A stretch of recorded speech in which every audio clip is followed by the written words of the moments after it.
presenting by Deep Music।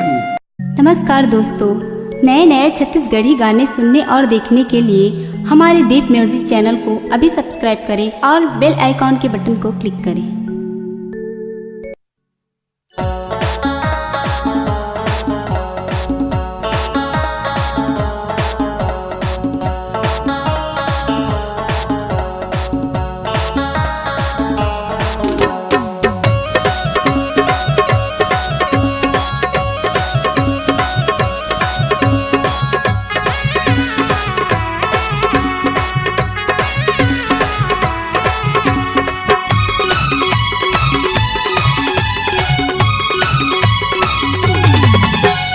ये वो मरारिन सुन तो गोरी, ये वो मरारिन सुन तो गोरी, का भाव हवे तोर पता लेके खोल के टुकनी दिखाते रानी, लूह मछाट निमार के खोल के टुकनी दिखाते रानी, लूह मछाट निमार के।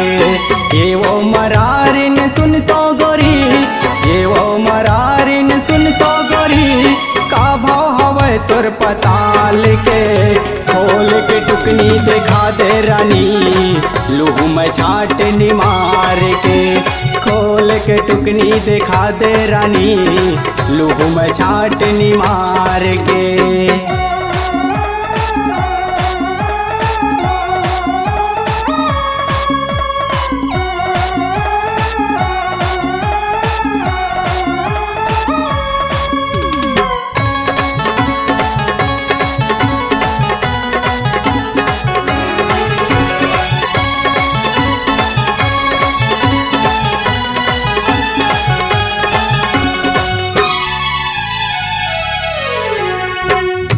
बारी के पता ले वो गोरी, दिखते है लाली लाली, गदराए रसदार वो गोरी, मजाया ही मोला भारी।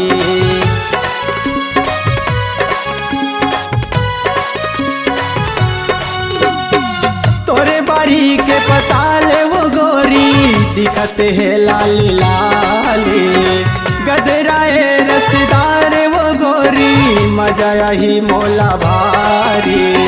सिर तो कहते हाँ ले हूँ रानी, सिर तो कहते हाँ ले हूँ रानी, दे देना मोला उधार में खोल के टुकनी दिखा दे रानी, लूह मछाट निमार के खोल के टुकनी दिखा दे रानी, लूह मछाट निमार के।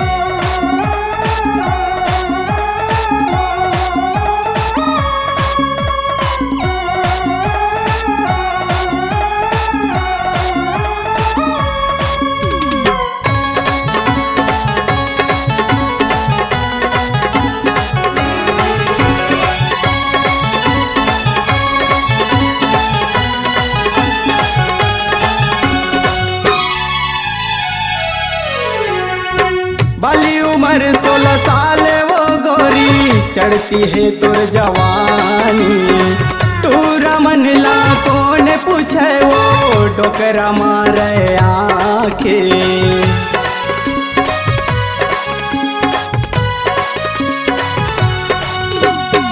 बाली उम्र 16 साल वो गोरी, चढ़ती है तोर जवानी, तू रमन ला कौन पूछे वो डोकरा मारे आके।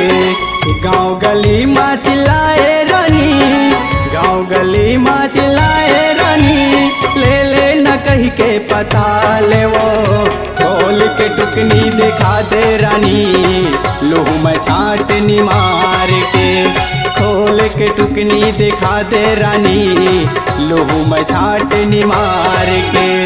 ये वो मरारिन सुन तो गोरी, ये वो मरारिन सुन तो गोरी, का भाव हवे तोर पता लेके खोल के टुकनी दिखा दे रानी, लूह मछाट निमार के खोल के टुकनी दिखा दे रानी, लूह मछाट निमार के खोल के टुकनी दिखा दे रानी, लूह मछाट निमार के खोल के टुकनी दिखा दे रानी, लूहू में चाटनी मार के।